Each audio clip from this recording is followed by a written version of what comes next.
Coffee at the edge of nowhere. Sometimes the road leads nowhere. Sometimes it simply takes you back to where you were once truly listened to. Part 1. Silence. It wasn't really a town, more like a comma between two highways. A gas station, a diner, and a motel with a neon sign where half the letters had burned out long ago. Blink, and you'd miss it. Every morning at 6, Frank came to Mabel's diner. Same booth by the window, same order, black coffee, no sugar. It had been that way for 5 years, ever since his wife died. He drank in silence, listening to an old radio whose announcer's voice always sounded a little tired. Once, Frank lived among noise, kids, a dog, laughter. Now it was just the wind outside the door and the fridge humming like someone else's dream. Sometimes he thought he'd gotten used to it. Sometimes he thought he just didn't know any other way. Part 2. The girl with the camera. That morning, a girl walked into the diner. Backpack, camera, the look of someone who'd been moving for a long time, not towards something, but away from it. She ordered pancakes and coffee, started talking to Mabel about New York, about how the city never shuts up, and how sometimes you wish it would just forget your name. Frank looked up. New York, he said. Haven't heard that word in a while. She smiled. You been there? 50 years ago. Coffee was 10 cents back then. Was it better? He shrugged. No, I was just younger. Mabel poured them both another cup. In the smell of coffee there was dust, longing, and something still alive, as if the morning itself had decided not to hurry. Part 3. The return. A lot of time passed after that. Frank stopped counting. Days blurred together like grains of sand, impossible to tell apart. The diner was still there, though the radio now played more ads than songs. Sometimes he remembered that girl, Ellie. Sometimes he didn't. And then one day she came back. Walked in quietly, sat across from him, as if she'd never left. You still drink your coffee black? She asked. And you still take pictures? Sometimes, she said. But mostly I write now. About people I meet. About those who stay put. Frank smiled. Then you've already got yourself a story. They sat for a long time without saying much. When Ellie left, he didn't watch her go. He just heard the radio playing Blue Moon, and for the first time in years, he felt not lonely, but at peace. Part 4. Years passed. Mabel died, and the diner was bought by a young couple from Tucson. They fixed the lights, changed the menu, made the coffee stronger. But they kept the sign, Mabel's Diner, since 1953. Frank still came by. Slower now, quieter, but he came. One morning, a pickup truck pulled up. A woman stepped out, mid-40s, and a girl holding a camera. Frank knew before she said a word. Ellie, he said. She smiled. Told you I'd come back. The girl looked up. Mom, is this the man you told me about? The one and only, Ellie said. They sat by the window. Coffee, juice, the soft morning light. I wanted to show her the road, Ellie said. The same one? Yes, so she'd know it never really ends, even when it looks like it does. Can I take your picture? The girl asked. Of course, Frank said. Just remember, what matters isn't what's in the frame. It's what's left outside it. The shutter clicked softly, like a breath. Frank looked out the window.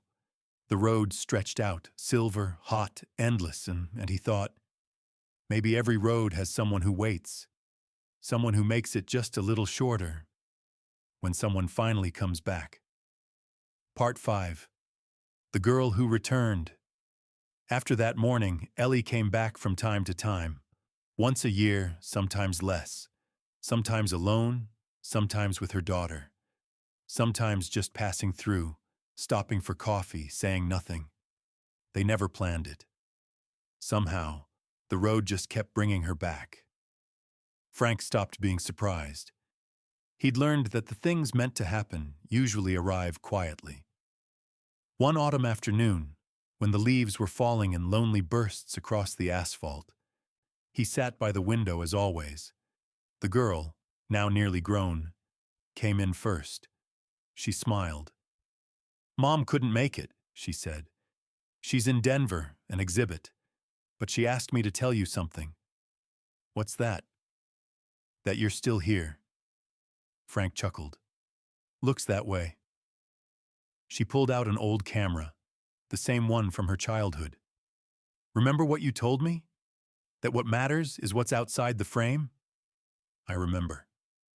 I didn't get it back then, but now I think I do." He nodded. Then it wasn't for nothing. They drank coffee. Outside, someone filled up their car, and the radio was playing Blue Moon again, as if the record was stuck between decades. "Mind if I take your picture?" she asked. "Go ahead. But this time it's your frame." The click was almost silent. "I'll come back sometimes," she said. "No need." Frank smiled. "The road knows the way." She hugged him gently, like something fragile. Then she was gone. Frank stayed seated. The sun sank slow, reluctant to leave. He looked out at the dust swirling in the orange light and thought that maybe life was just one long stretch of highway, with rare stops where someone pours you coffee and listens without saying a word. He raised his cup, took a sip, and said softly, maybe to himself, maybe to the morning already forming beyond the horizon, "Still not bad coffee," and smiled. Part 6. The Last Stop. Many more years passed. By then, few travelers even knew this place existed. Only the occasional map or an old trucker's story. Mabel's Diner had long been closed, first for renovation, then forever. The sign still hung, but most letters had peeled away. El's Einer. The highway that once carried a river of trucks had grown over with weeds. A few cars still passed, but they never slowed down. One late August day, a weathered car with California plates pulled up. A young woman got out, maybe 20, holding a worn-out camera. She stood before the building, squinting into the sun. The wind rattled the rusted sign, and somewhere far off, a tin can rolled across the cracked pavement. From her backpack, she took out a yellowed photograph, a man in a checkered shirt, sitting by the window with a cup of coffee. Behind him, the same road, the same sign. At the bottom, written in pencil, Frank, somewhere between Tucson and forever. She stood there a long while, then stepped inside. Dust covered the counter like a soft blanket, but the tables were still in place. On the wall, near the window, hung a faded photo, the one her mother, Ellie, had taken years ago. The young woman, her name was Lily, touched the frame gently. "Hi," she whispered. "Guess I'm late." She sat by the window where Frank once did. Poured herself coffee from a thermos, warm, not hot. Took a sip and smiled. Outside, the road shimmered in the sun. Clouds drifted lazily across the horizon, and time itself seemed to breathe, unhurried. Lily lifted her camera, focused on the window, the sunlight catching the dust, the faint shadow of an old man with a cup. Click. Then she opened her notebook and wrote just one line. "Sometimes the road doesn't end. Someone else just keeps walking." Part 7. The Story That Stayed.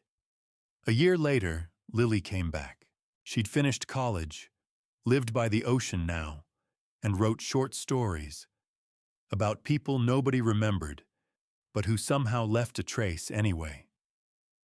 One of those stories was about an old man named Frank. She sent it to a small literary journal. A couple of months later, the editor replied, "It's quiet and beautiful. Nothing really happens, and that's exactly why it matters." That line stayed with her. It sounded a little like Frank himself. The sky over the desert that time was pale blue, like an old photograph. She found Mabel's diner just as she'd left it. Windows broken, air thick with dust and time. But the chair by the window was still there, faded but whole. Lily placed a small metal can on the table. It said Frank on the lid. She'd found it in a second-hand store, tucked away on a dusty shelf. Inside was ashes and a note, yellowed with age. "If someone ever finds this, have a cup of coffee for me." Lily smiled. She poured coffee from her thermos, set a second cup across from her. "To you, Mr. Frank," she said, "and to every road that never really ends." She sat for a long while. The wind hummed through the cracks in the wall. A lone bird cried somewhere far away. Then she lifted her camera and took one picture, a cup half full catching the light. One frame, and that was enough. Weeks later, a short story appeared in a small magazine, "Coffee at the Edge of Nowhere." The editor printed it exactly as she'd written it, adding only one line at the bottom. "Based on a true story." And somewhere out there, between Tucson and forever, the old road still breathed warmth. If you drove slow enough, you could still see the sign, faded but alive. Mabel's Diner. Coffee still good. Part 8. Voices on the air years drifted by. Lily lived far away now, in San Francisco, writing about cities and the people who began their stories with once. Sometimes she thought life was just a long series of roads and morning coffees and changing scenery. One night, she turned on an old radio, her mother's, the one with the soft static and warm dial glow. She caught a station somewhere near the state line. Hiss, broken words, half-lost songs. And then it played. Blue Moon. That same slow, trembling voice. The song sounded distant, like it was drifting from another time, from the walls where everything began. Lily froze. Outside, rain whispered against the glass, but she swore she could hear desert wind. "Hello, Frank," she said softly into the air. No answer, of course.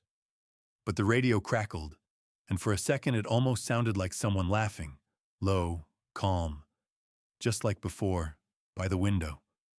She smiled. It felt like time had folded over itself.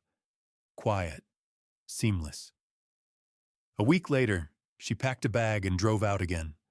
Not for a book, not for photos, just to see the emptiness where life once began. The highway was still there. Only the sign had changed. Someone had repainted it. Frank's Road Coffee. Lily pulled over, stepped out, and stared at the new name. The air smelled of heat, dust, and something achingly familiar. Inside, the place was empty, but on the counter stood an old coffee pot, dented and stained with rings. She turned on the stove, poured in water, added grounds. As it began to boil, she said quietly, "Looks like it's my shift now." When the coffee was ready, she poured a cup, opened the door, and the smell rolled out into the dry wind. Sometimes cars stopped now. People asked, "When did you open?"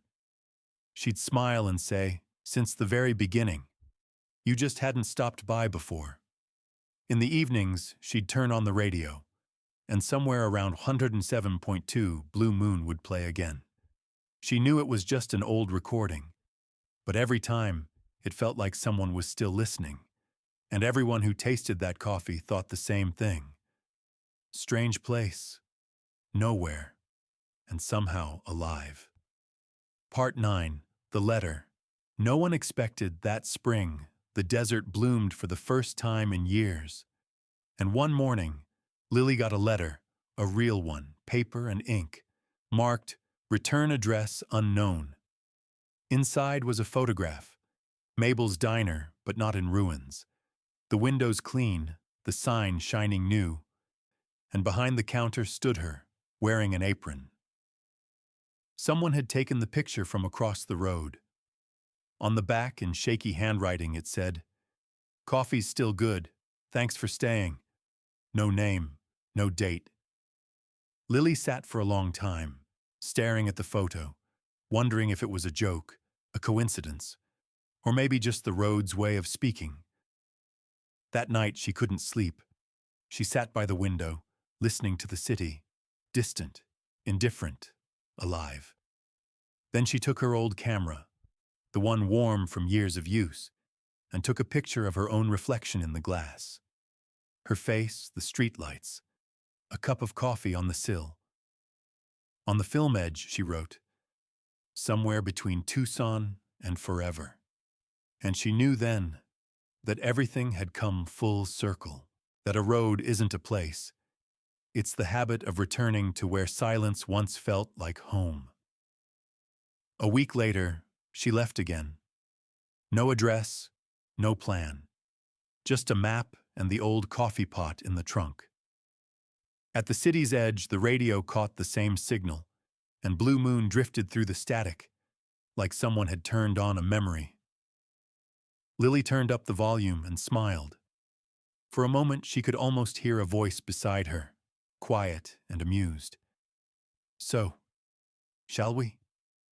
She didn't answer, just merged onto the highway, and as the sunlight cut through the dust, it touched one fading line on the old sign, a line the wind could never quite erase. Mabel's Diner, open somewhere.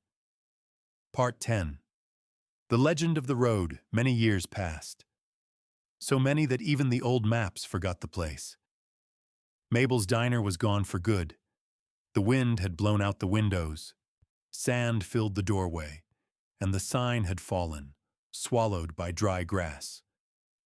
But at sunset, when the sky burned orange and gold, the road still seemed to breathe, as if under the asphalt lay echoes of footsteps, voices, laughter, and the scent of coffee that time could never erase. That spring, a vlogger named Jake appeared. 28, a camera, a pickup, and a love for long-forgotten highways. He called his series The Long Silence Route. He filmed ghost towns and the fading edges of America. One day, he found an old map. Someone had scribbled in the margin, "Frank's Road Coffee, good place to stop." So he went looking. He drove for hours, almost a full day, until he saw the rusted frame of a sign, faint letters, and the ghostly outline of a diner. Jake got out. The silence was thick, heavy. He circled the building and noticed a small metal box half buried in the dirt. Inside was a faded photograph, a woman by the window holding a cup of coffee, smiling softly. Below it, Lily, Mabel's Diner, 2031. Beneath the photo lay an envelope, old, yellow, brittle. On it, in the same familiar hand, "If someone ever finds this, have a cup of coffee for us." Jake stood still for a long moment. Then he turned on his camera. "I don't know who they were," he said quietly, "but I think this road remembers. Maybe it's been waiting for someone to listen." He poured himself coffee from a thermos, took a sip. The dry wind moved across the plains, and somewhere in the distance came a sound, soft, like a quiet laugh. Jake looked up. In the fading sunlight, a brass plaque glimmered faintly on the wall, a plaque the sun had never hit before. "In memory of Frank and Lily, coffee's on the house." The video spread across the internet. People began to stop there, some on their way, others just out of curiosity. Some left mugs on the windowsill, some left notes, some a bag of coffee beans. A year later, someone repainted the sign. Now it simply read, Nowhere Café. And if you drove by at dawn, you might see the sunlight crawl across the empty highway. And for a moment, you could swear there was someone sitting by the window, smiling at whoever just walked in. Part 11. The Ones Who Stop. A few years later, Nowhere Café appeared on the map. A small dot in the desert, marked, Historic Stop, Good Coffee. No one really knew who rebuilt it.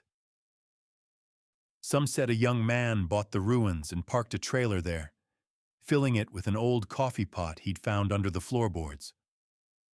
On the wall, he hung a sign. Everything begins with a cup.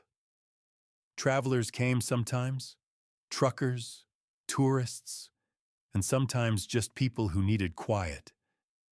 One morning, a man in his 50s came in, tall, hat pulled low, the look of someone who'd been silent a long time. He ordered black coffee, sat by the window, and stared at the horizon. When the barista, a young woman named Mia, brought his check, he said, I once heard about this place. They say it was built by people who just waited. Mia smiled. Maybe, but they say the road never forgot them. He nodded. Sounds about right. Before he left, he wrote something on a napkin and slid it under the cup. When Mia cleared the table, she read, Coffee's still good. Thanks for keeping it going. She held the napkin for a long time, then pinned it to the wall, next to a photograph of a woman smiling softly at the window. After that, people started leaving their own notes. Some wrote about loss, some about finding their way again. One left a poem. We walked the road that remembers our names. Now the cafe walls were covered in those papers, like scars turned to decoration. And at night, when Mia locked the doors, she sometimes heard the faint clink of spoons, as if someone still sat by the window, a shadow leaning over a cup, whispering, Still not bad coffee. Part 12. A home for the wanderers years past. Nowhere Café stayed where it always was. A white trailer with a striped awning, a crooked door, and the smell of fresh ground coffee drifting miles down the road. The owners changed a few times. Now it belonged to Mia, the same girl who once found the notes under the cups. She never knew Frank or Lily or Ellie, but she knew them through the stories, the walls, the scraps of paper no one ever took down. Every morning before sunrise, she opened the cafe and set out 2 cups on the windowsill, one for herself and one for those she said had stayed on the road. Sometimes, before dawn, the wind carried the smell of rain and a faint voice from the old radio no one had touched in years. It would come to life suddenly and play Blue Moon.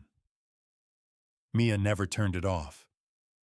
She just poured coffee and whispered, Good morning, old folks. One spring morning, a boy of 16 walked in. Backpack, guitar, eyes tired from traveling.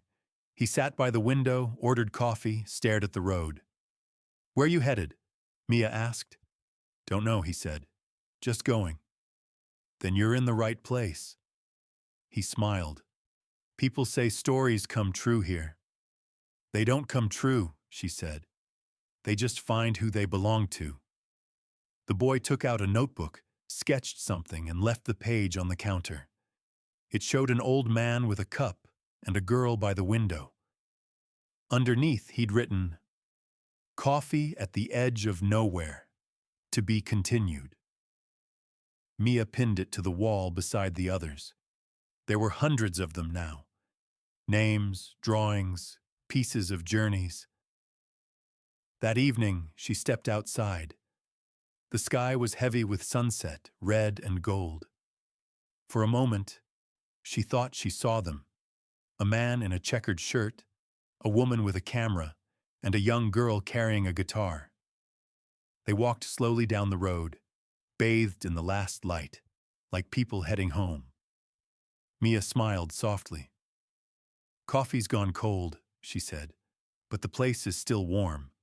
And the road went on, and far away, in some old radio, Blue Moon played again. Part 13.